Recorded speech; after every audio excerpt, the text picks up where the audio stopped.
We are about to be live. Alright, face fuck's coming. Oh yeah, we're live. Alright, We're live on multiple streams here. Streaming multiples, huh? We are streaming. I don't want beer now. We are multiple live on multiple places. Alright. And we're here for the people. So Saints and Sinners podcast is live. Back at it, man. It is May the 2nd here, right? That's the right fucking date we're on? No. It's Poncho. It's May 2nd. There we go. I got you. 2019. Poncho's been abducted. Poncho's been abducted by musicians. Appreciate y'all. That's so cool coming in. You know what I'm saying? Well, here we go. We're gonna Twitter last episode. We got pretty deep into fantasy a little bit. Yeah, nuts deep into that shit. Yeah, we had the NFL draft. We kind of covered some areas. We covered some Saints. Real briefly, if you want to fucking burn one on Twitter, drink a beer, whatever you want to do, we're gonna cover it for our Facebook people here in the Gulf Coast region. But Saints, we talked about how in Fantasy Jesus and I talked about this today too.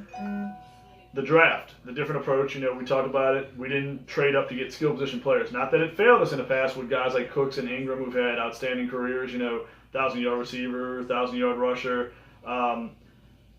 You went more for the trench guys. You did it with Davenport last year, getting a pass rusher that could be, a huge cornerstone of the defensive line going forward along with Cam Jordan and Rankins. You go this year, it's Eric McCoy, second-round pick. You trade up from 62 to get in the 40s. This guy, great lower body strength. We hear he's a tremendous athlete, film study guy, really big on top of that. The dude just got engaged, so that's good for him. But anyway, Saints depth, offensive line, all of a sudden. It's something you might have been late in the year. We talked about Unger. Unger had problems after the Dallas game. The lower body issues started kind of taking their toll. Andres Pete had a hand issue. He didn't get the best hand at that point. The line started to crumble as the season went on, and they didn't have the guys to step up behind them. They had some total jagoffs behind those starters. And you had Teron Armstead as well. Teron Armstead had the labrum issue. So, you had Teron Armstead's been injured for most of his career. Yeah, he's a super talented guy. If Armstead wasn't as talented as what he was, the Saints may have considered moving on from this point, but he is a superb talent. But Armstead was banged up. Pete was banged up.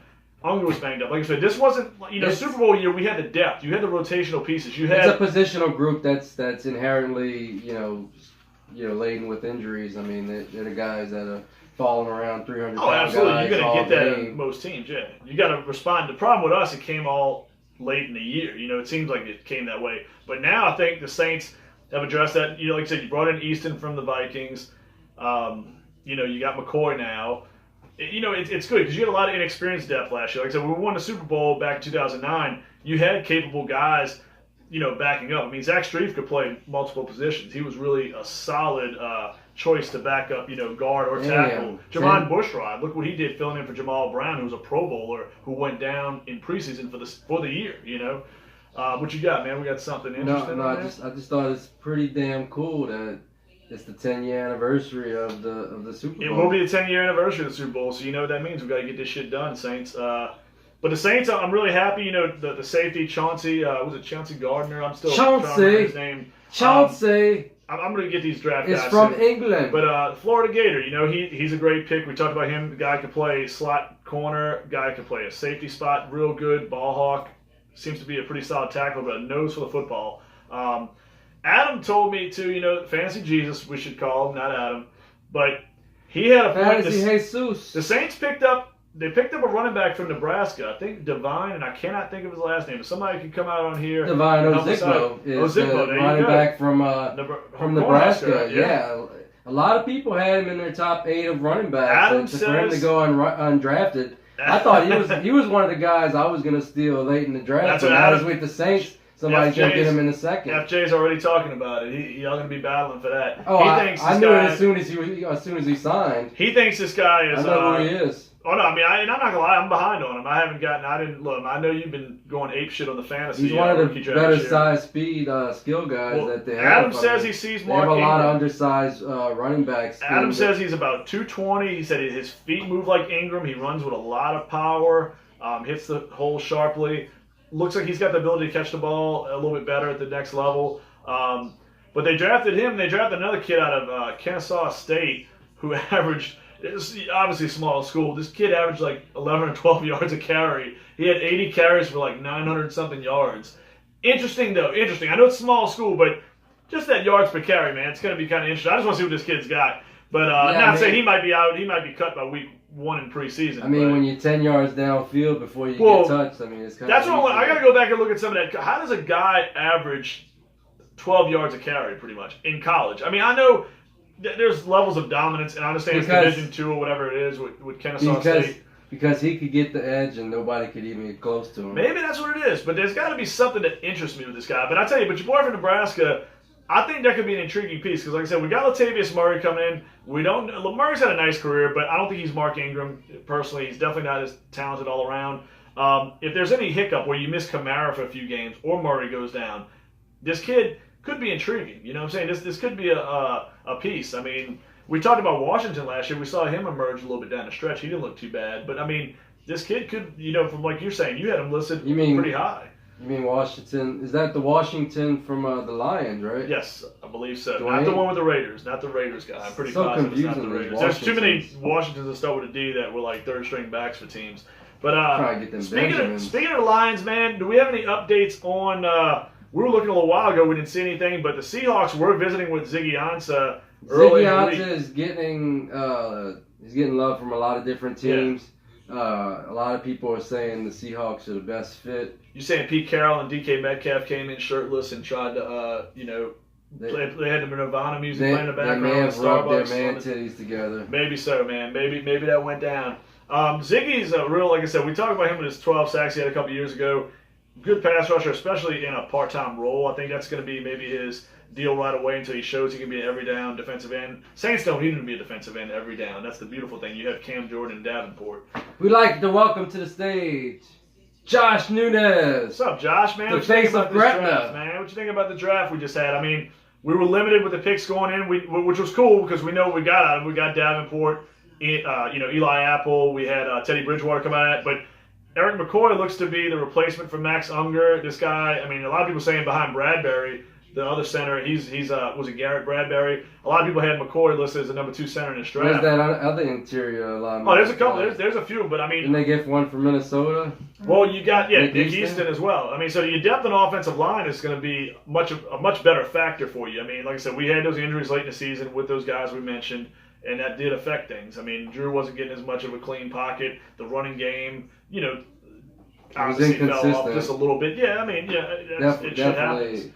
Inconsistent. But I mean, they play tougher competition, but playing tougher competition with a falling line, that's not. Yeah, I mean, and when you get into playoffs, you're playing against the best defensive line. And the great thing that has to encourage a lot of people is they were sticking in a lot of these games because of their defense. Well, and look at that too. And in years past, they would get blowed the fuck out. Well, if their offense crumbled like that. Here's a good point. Look at the 2 teams you played. All right, in the playoffs.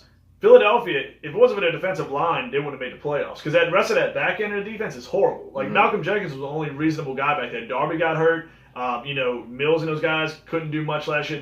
They were horrible. They were down to, was it Avonte Maddox was, starting? I mean, they were really soft in the secondary. The linebackers didn't play particularly well. The Rams, same thing.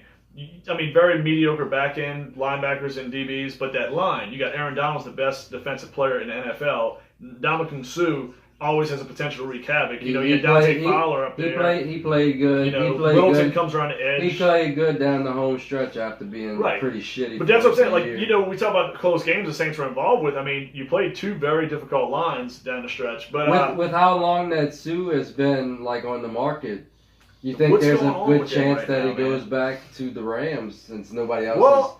And you have a chance to chase another championship. Some people, since nobody's giving him what he wants, obviously he's probably holding out for multiple years. I've been hearing connections with Seattle. I think he's a Pacific Northwest guy. Do they get him and Ansah? Or they might put that bill with $35 million to Russell Wilson? Well, I mean, here's the thing. Remember, you just traded Frank Clark away. You subtracted some cap money that way. But they traded him before his money came up. Well, no, but I'm saying, I think they could fit Ansah. Well, I'm saying, but going forward, you know what I'm saying? You could always front load and back load a deal. If you got a smart GM, you'll look this way. There's always funny money in there. I mean, that's what I'm saying. Clark's not going to be affecting you further on if Doug Baldwin retires too. There's a lot of different issues out there. But Ansah's not going to be very expensive. He's going to be a 1 or 2 year deal, close to league minimum. He's got to prove it. It's got to be a prove it deal. He's had some injuries. He came off. But if he has other suitors, maybe. Yeah, but I mean, it's here we are. We're in May, man. If you're still in the free agent market in May, it's not. I thought he had to be traded. No, Ansah, I'm pretty sure free agent. Yeah, I'm almost positive. I mean, that's what everybody talks. We're bringing him in for visits. I don't think you can bring in a guy from other teams on visits. My bad, y'all. That's what happens when we go live. No, I'm saying, but I'm pretty sure he's a free agent. But here's my thing. Okay, baseball is a weird sport. Baseball, you got freaking players like Adam Jones, Jake Arrieta, Bryce Harper. The last 2 years have stayed on free agency till weeks before the season starts. Dallas Keuchel is a Cy Young Award winner with the Astros a couple years ago. He's still out there. Craig Kimbrell. Baseball, these guys last. Football, if you're not 2 months after the season, all season started, if you're still out there, you're not getting big money. Man, I would like to welcome to the stage the fourth member of the Saints and Sinners family. Oh, shit. Is it P. Riley or what? Mr. Patrick Riley. Patrick Riley, man. Patrick Riley, one of the best coaches of all time. What's going on, man? What's the word, man? Well, I'll tell you, we're talking little Saints, man. We like what they did with the draft with the limited amount of picks and resources. I mean, I like what they did. They didn't mortgage the future too much. You gave up the pick next year, but as long as you kept that first intact, that's my big thing. But I like what they did. They got stronger in the trenches. They got some DBs, that can create some plays. Some special teams guys. Like I said, the Nebraska running back, the undrafted guy, the rookie free agent. Divine Ozigbo. I got to get his name. That's a guy that interests me. When I hear Mark Ingram comparisons, I love that. Man, can you see this in the spotlights? A guy named Divine intervention, working, playing for the Saints. It's fucking it's divine intervention. The people are ready to make shirts right now. What if that son bitch gets the game-winning touchdown? So you're saying when Alvin Kamara inevitably blows his ACL one of these years. No. You got divine intervention coming in. Well, divine intervention, man. I hope. Well, no. When divine intervention might be coming in as well. Latavius Murray starts having 3.2 yards to carry. But our boy Chris Knowles doesn't think yards per carry means anything. It's an overrated stat. Yeah, overrated. Here's my thing. Guess what? It's first down, second down. That's the plays you have to get 4 to 5 yards. If you get 2 or 3. Guess what? Some guys are getting 3 yards before they even get touched. Some guys are getting hit in the backfield. Well, I'm There's saying a big difference. Yeah, but if you got a lot of it has to do with yards per carry. No, it's an overrated stat. It's not overrated at all. It's overrated. It's not, look at the best running backs in the league. Look at the Saints. How good they've been on the ground. Look at Mark Ingram. Averaging 5 yards a carry 2 of the last 3 years. A lot of guys look good for the Saints. Fuck. Well, that's crazy. Because they got one of the best lines in the league. He's got a good line. Yeah, because he has a great line. Yeah, but I'm saying, but he runs the ball effectively. Yeah, and it helps to have a good fucking line. Ajayi didn't have a good line a couple years ago in Miami. He had the most yards after contact. He had a good yards per carry. Yeah, if you have a good, and he's done. What about Jordan Howard? Jordan Howard had 3.7. That's not good. To me, under 4.2, screw you. He's 3.7 a carry. He's gone. They sent his ass packing. And that's a good line. That's the best Chicago line they've had since the 80s. Trust me, that line is not bad. They got Kyle Long, Bobby Massey. They got guys, Cody Whitehair. That's the best line they've had in a while. Jordan Howard could not get it done. 3.7. Nobody was running through the middle for that team last year. Oh, come on. Tyree Cohen was balling. He wasn't running through the middle. On, man. Well, he's a fucking 185-pound dude. Well, if they got such a good line, let him go through the middle and slide. No, man. When do you see Darren Sproles consistently go to the middle? Small backs can't keep going up the middle overall. No, man. Yards per carry is extremely important because it's the sense of the football game. Okay, if you're watching a game right now, if it's 2nd and 8, that changes your philosophy. If you got a running back that can constantly get 4 to 6 yards on first down, you got so many more options in the playbook. You're going to get 4 to 6 yards if you have a good offensive line. But that's a big if. I'm just saying. Well, obviously, you can put anybody behind that line. Jordan Howard didn't. Jordan Howard didn't. Darren McFadden averaged almost 5 yards to carry behind that Dallas line. It has nothing to do with the offensive line. I'm saying the offensive line has a lot to do with it. I'm saying, okay, the point is if Chicago... you get fucking hit in the backfield by 3 guys before you fucking get the ball, obviously you can't fucking do shit. All right, let me ask you this. Okay, fucking LaShawn McCoy averaged 3.2 yards a carry. There's talks of him being cut. Okay, Jordan Howard averaged 3.7 yards a carry with a really talented Bears line. You guys talking about guys that were garbage to begin with. Come on, dude. I don't know, man. Look, Deion Lewis, yards per carry was shit. He got benched in favor of Derrick Henry midway through the season. And that's a talented line with Conklin, Taylor Lewin, all those guys in Tennessee. If you're not getting the yards per carry, it doesn't mean shit. You have to have yards per carry. I don't want a guy that gets 300 carries and runs for 1,020 yards after contact. Oh, man. Come on, dude. Yards per carry are very after important. Contact. Yards per carry. You know what it's telling me? It's telling me you're missing the wrong hole. You're missing the correct hole. Let me know about your juke You're not rate. breaking tackles. Let me know your juke rate. Well, what juke rate? LaShawn McCoy's one of the shiftiest guys, even at 30 years old. He's not that guy anymore. He's been not been that guy for years. But I'm saying, juke rate couldn't help him at all. I mean, he's 3.2. Maybe he's hesitant. Maybe he is slow. But that's what I'm saying. It's a bad him in his prime. But what I'm saying is, how do y'all say yards per carry don't matter? That's an overrated stat. It's not overrated. It's literally not overrated at all. How is it overrated? How is it overrated? Because what? Because it's not fucking equal across all fucking players. Okay, that makes I'm not. Yeah, it doesn't make a lot of sense. As a team, if you get different teams have different it's pretty situations. Fucking simple math, if you ask me. If you're on first down and you're getting 5 or 6 yards from a running back on first down, or you're getting 2 or 3, there's a difference on what happens probably the rest of that series. I mean, a quarterback facing 2nd and 8 rather than facing 2nd and 3 constantly, or 2nd and 4. And the offensive line fucking made that happen. It ain't about how it got done. It's a matter of the running backs responsible for getting those yards. You can sit there like the fucking you whole can be offense PD is on Remember the Titans responsible all for you getting want. him those yards. No, but you can be PD all you want and blame somebody else for you fumbling. There's a reason why the smart running backs fucking take care of the offensive line because they know they fucking make their careers. Nobody's saying the offensive line's not important. I'm saying is you have to have both. Just because you have a good offensive line don't mean you're going to have success at the NFL level as a running back. It does not mean that. I'm telling you, you've seen mediocre backs that had good offensive lines. Jordan Howard is one of them, a 900-yard rusher at 3.7 a carry. Why do you think the Bears shipped him off? Because he's not getting it done. There's a talented offensive line. He's holding back the offense. And he averaged over 4 yards a carry his first couple years, and he was still garbage. Let me ask you this. And he was still garbage. Exactly, but let me ask you this. The Bears had their most successful year in his career this year. Their offense took to new heights. They started moving the ball around. Cohen's touching the ball. Even with him, Miller, even Allen with Robinson, those lofty... Trey Burton. All those guys are touching the ball. He's the guy holding it back with his 3.7 yards per carry. That's why his ass is eating cheesesteaks instead of Italian beefs. He is no longer in Chicago. He wasn't good when he was averaging 5-something yards a carry. Well, what I'm saying is, but the yards per carry, to me, is a glaring stat with a good and a bad running back. I don't care. Guys can get volume. Like, our boy Knowles with Gumbo Sports, he's impressed with volume. He thinks volume stats mean everything. It's not true. You have to go deeper involved. Volume stats mean everything in fantasy. No, but yards per carry, I'm not saying if a guy has 25 carries all season for 150 yards, he's a stud. Because, Jalen Richard did that or whatever a couple years ago. But what I'm saying is if you're a guy that's getting 150 to 200 yards per carry, 150 or 200 carries per year, and your yards per carry are 4.5 and up, 4.5 carry, that's outstanding, man. That's Okay, let me ask you this.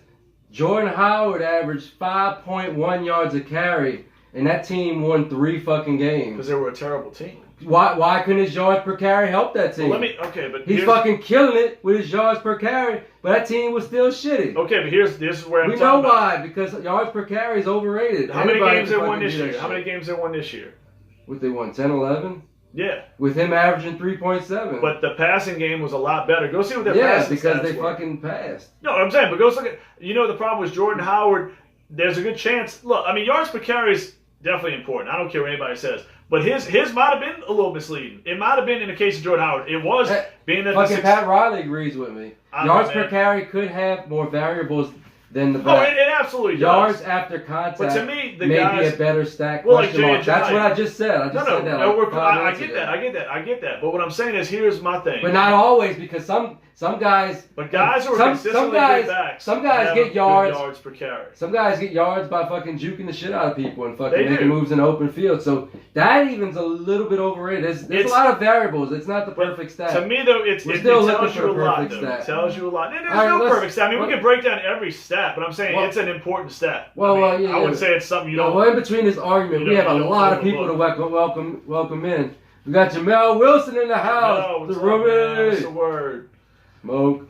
And here's another thing I got to say. Carla Gutierrez. My boy with Gumbo Sports, if Chris is listening on this, I don't want to call him out too much on this, but he told me, he disagreed with me. He said the Saints don't rely on mismatches and substitution packages. My boy Fantasy Jesus broke down some video footage for me. The Saints ran 26 different substitution packages. The NFL league average is under 13. All right, we got. Chris. I just had to drop the mic on that one. The mic's just about to get, I don't want to drop his on mic. What is the most unbreakable record in sports? Joe DiMaggio, 56-game hitting streak. Well, obviously not the triple-double because that jerk-off fucking Russell Wilson did it like 3 or 4 years in a row. Yeah, he's sitting at home. Last year didn't make the playoffs, I don't think, and then this year he's gone in the first round. Fuck. That's what people keep saying. Russell Westbrook's the best point guard in the league. I think you're smoking reefer, like serious reefer, not the normal shit that I find. You're getting some serious ganja. You're getting some of that Columbus dank in your life or something. You know what I'm saying? You're a thug in Columbus, Georgia. You might be coming with that stuff. You try to get... I'm just saying. Let go. But anyway, we got the Martinez twins in the house. Oh shit! What's going on? Well, one of them's a Robin, I think. The other one's a Morgan, right? But they still have they still have those hyphens. I know. It's like they're like a player that I don't know. It's like Darius Hayward Bay or fucking one of these hyphenated names. But I don't get the hyphens. But it's all good. We're not hating on it. We also have CJ in the house. What's up, man? He's Viviano. He's joined the party sandwich between Christina and Jessica. Yeah, man. We got Pancho Gonzalez in the house. Man, I got a special picture I got to send to you. Damn, man. Pancho fucking finally came up with some good Pancho's shit. Here, y'all. Fucking Pancho is here. Pancho is in the house, and he came up with the best. Lord has put him amongst us. He came with the best stat of all. So yards per carry. Maybe it is important because Rashard Penny averaged 4.9 yards a carry last year. Hey, that's pretty good. He must be a superstar. No, but how many carries did Rashard Penny have? Like 80? 4.9. No, how many carries he had? 80? 5. He had 85 fucking carries. That's the point I'm trying to make. He didn't have 185. Shit. Fucking Patrick Riley said Pancho has got his hands on some peyote and won't share. Go look at Barry Sanders all-time average. Go pull up Emmitt Smith. Pull up the best running backs you could fucking find, and go pull up some guys like. Yeah, you're talking about David Goat, another guy that had the best offensive line in league history. Pull up like the second level Hall of Famers like. Let's talk about some more Hall of Famers. Let's talk about a common stat. Hall of Famers. Let's talk about Gale Sayers. I mean, but is it fucking like? Does it fucking? Yeah, and they got some real fucking. And they got some real jagoffs with high yards per carry too. That's like saying QB rating doesn't fucking matter. Yards per carry obviously fucking matters. Now I agree with Pat. There are ways to skew it a little bit, but over the course of a season, I think it evens out. Hey, I do agree with Pat. I think you haven't bought into. You bought into. Well, I mean, it's like saying QB rating doesn't work. You bought into the baseball where fucking RBIs or fucking batting average, whatever, it doesn't matter as much. No, I mean, RBIs matter to me. I mean, batting average does seem to. I mean, baseball now, it's either you hit a home run or you strike out. It's like the NBA with three-point shooting. That's what baseball slugging is. I mean, look, I still think contact matters in baseball. You can't tell me, and I've seen the Cubs do this shit early this season. It drives me nuts. You got to run in third and less than fucking 2 outs and you can't get them in. If you got a simple ground ball to the middle infield or a 300-foot fly out, you get that run in. To me, contact still matters. And I mean, that's to me. Our boys on NOLA Cubs Forum, they believe it too. I mean, we like advanced metrics, but sometimes people get a little too silly. There's that dude sitting there in a fucking laboratory somewhere that's never played a sport, and they're trying to tell me that fucking contact doesn't matter. I mean, come on, you taught all your life. I mean, go to Field of Dreams, man. The fucking guy, man. The fucking Doc. When they picked the Doc up, what's his name? The fucking Moonlight motherfucking Graham. What does he do? He makes contact. That was his whole thing. That's Ray Liotta as Joe Jackson loved what he did. He didn't get a fucking hit, but if he struck out, it would have been a bad thing. I mean, he had to go save the girl from choking on a hot dog, but he did not strike out. He made contact. He hit a 300-foot fly out or so and got the run home. It was Field of fucking Dreams. If Field of Dreams knows it's right, it's got to be right. You know what I'm saying? I mean, if somebody knows the movie, doesn't know what the fuck I'm talking about. I've seen it like 1,000 times. It's just a movie. But it's contact. It came down to contact. I said we can't get past simple things in sports. It's good when you run for more yards than less yards per carry. I mean, it's fucking exact science. I mean, fuck. It's not science. I mean, teams that fucking average 80 yards more per game on offense are usually better. Now, here's my thing.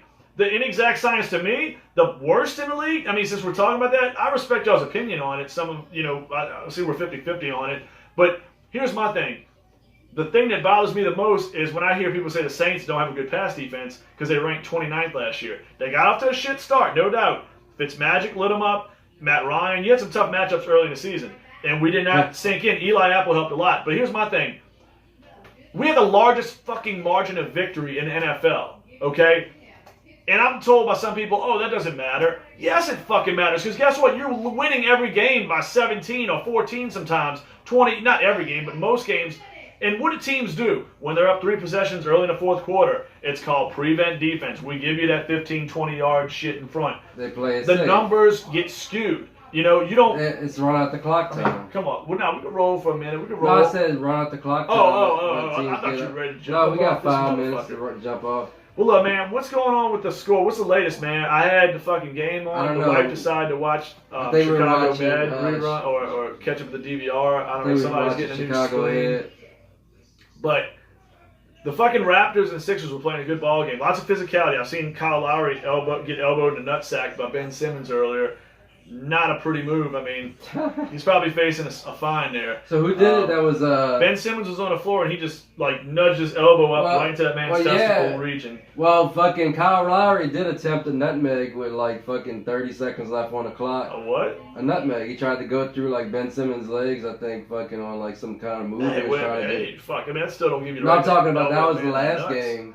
Yeah, I mean, but you elbow a dude right in the nuts, man. I mean, that's like Legend of Billie Jean and a dude on an escalator, man. You can't just fucking. I mean, that dude had it coming, but you don't want to get hit in the nuts for no reason. Patrick Riley said he knows how to fix baseball.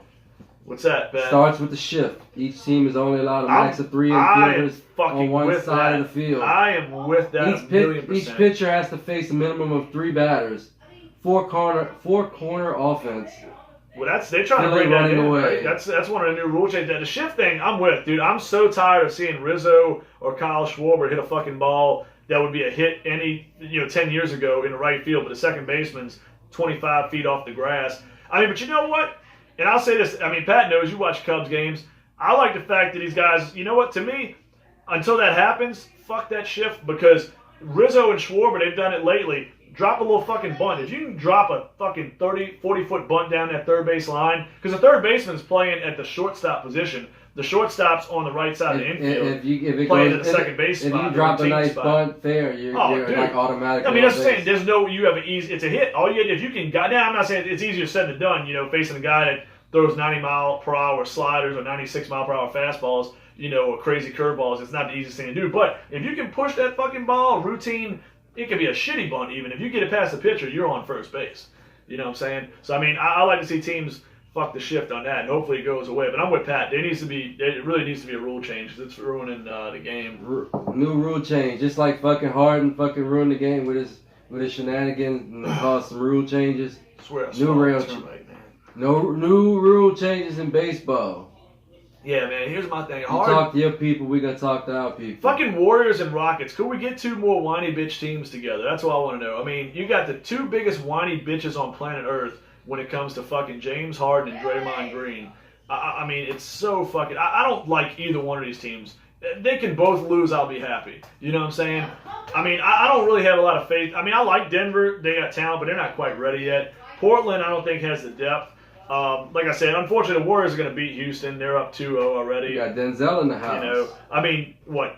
Harden's complaining about his cornea now. I mean, there's a little bit of physicality in that series, or I guess. I mean, he's got a scratched cornea or whatever it is. I know he had problems with eyes. I don't know. Curry's got a dislocated finger. With Harden, it's like fucking wrestling. I think he goes to the ground and like pulls out his little knife out of his trousers and cuts his face. And he does a Ric Flair. He's like, he busted me open. Yeah. Send him to the locker room. I would put 2 technicals. He probably has 2 fucking blades sitting in his fucking beard, ready to cut himself at any point in time. Or he'll cut one of his opponents. Yeah, that's what I'm saying. Like Harden, man, I don't know, man. You can say what you want about Jordan calls, but that shit's way worse with Harden. Jordan actually at least got fouled like 75% of the time. Harden, like I think all you do is flail your arms and fucking. I don't know. You can't. Anybody that knows basketball, you cannot put Jordan and Harden in the same sense as far as fouls being called. Yeah, absolutely. Did Jordan get a few calls? He was the best ever. You're gonna get a few calls. Same with LeBron. You're gonna get a few calls. Shaq's gonna get a few calls. Kobe gets some calls. Everybody gets the calls. You know what I'm saying? But fucking Harden, man. He can just trip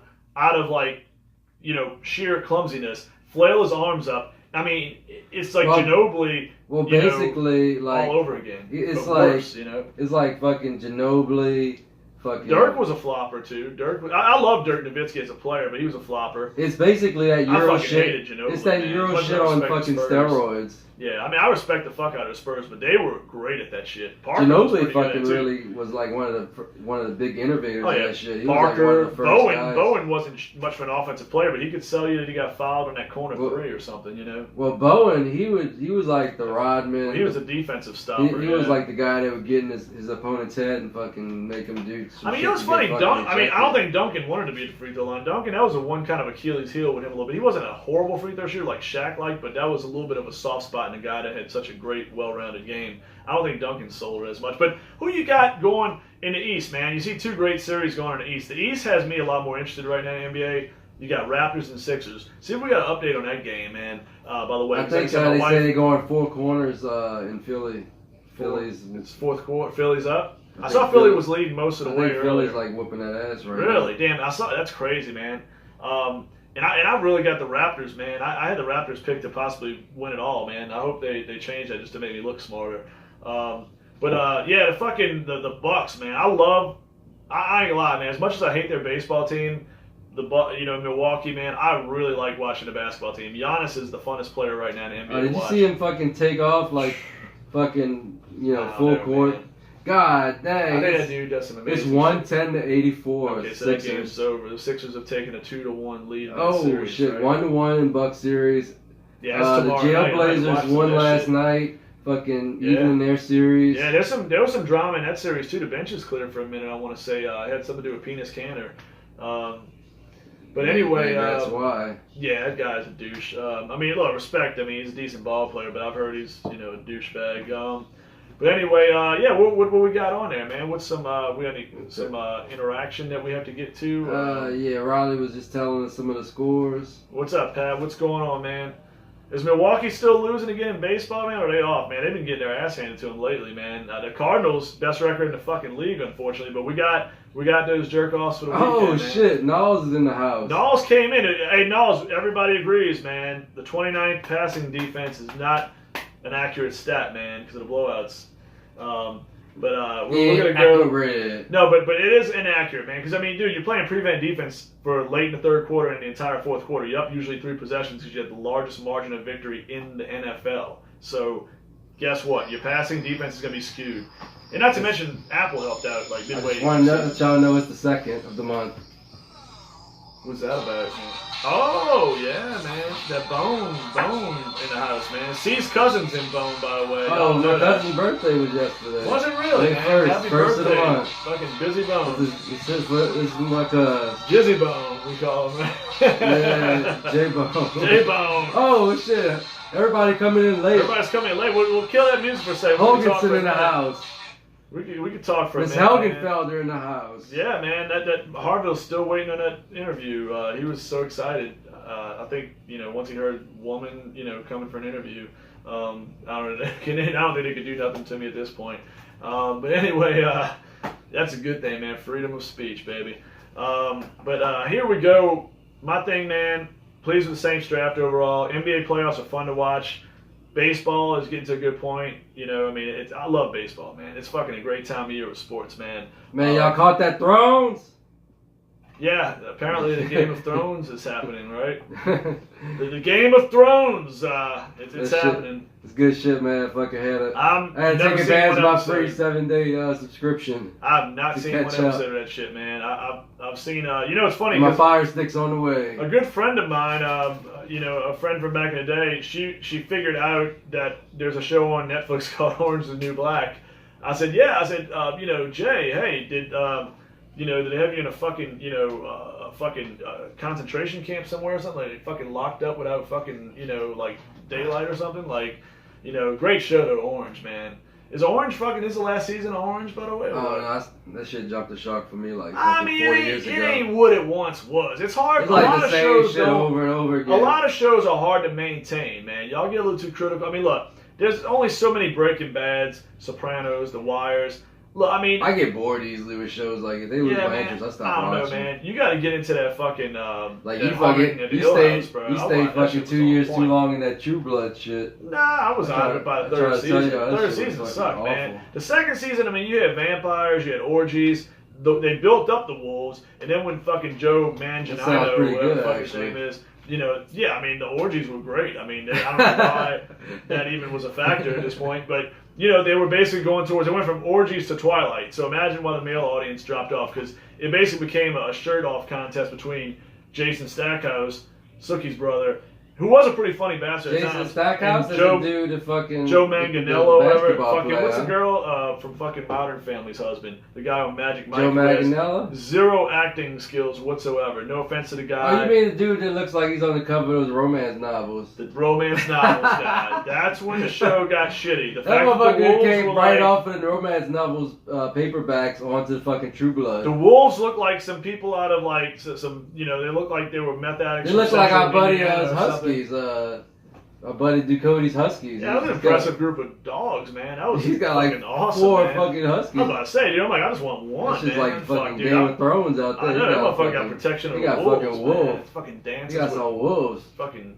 dancing with wolves and shit. Shit. Nah, man. So don't what? Sneak in his house, man. Fucking them wolves will bite your balls off. Yeah, man. You don't fuck with a wolf, man. I'll turn into a wolf man real quick. What do they do when they're in trouble? You got the fucking body, you got to get hid. It's Pulp Fiction. You got to do with a fucking missing a head in the back of the fucking car. Who do you call? Call the wolf. Call the fucking wolf. You know what I'm saying? I mean, that dude's got 3 of them. You know what I'm saying? That's how you roll. But next thing we're going to be doing, we're going to recap. I know we're about to jet soon on this one, but we're going to recap late. I want to do more next podcast when we find Pancho, wherever he's been taken to. I want to cover other teams and what happens with this draft and who maybe got significantly better, who didn't really advance their stuff. I mean, we went over like some of the main guys, but we did. I mean, we did a lot. There's a lot of talent. There's a lot of talent still out there. I like DK Metcalf in fantasy now, man. Miles Sanders. Those guys are changing my mind now. Debo's up there too. I mean, Debo's still got to deal with Dante Pettis and Kittle and those guys. Everybody would like to take a night in Paris. But DK, man, how the fuck you take a pass on DK, man? I mean, Tyler Lockett's the number 1 over there, man. That's not saying much. Fuck nothing at tight end. But what you got? Something that we got so we got some interactions. Yeah, we got an interaction right here. Wake up. Wake up. Well, that means it's time to get the fuck It's time. Peace, y'all. It's late. You ain't got to go home, but you got to get up off this fucking podcast. That's what it is, man. Woo! Yeah, yo. We got weed. Hey! What you doing? No, don't climb on me. You're going to break my back. Come on. Go play. We're going to leave in a minute, okay? Huh? Alright, you'll have your meeting in like 30 minutes. I just need to get it. Yeah, it takes like 15 minutes to get there. Your mommy? My mama. Well, you'll have your mama. Chill out. Come on, Haley, stop it. Hey, yeah, turn stop being whiny. Chance, man. Huh? I was hoping you get a chance. Hit that computer. Oh.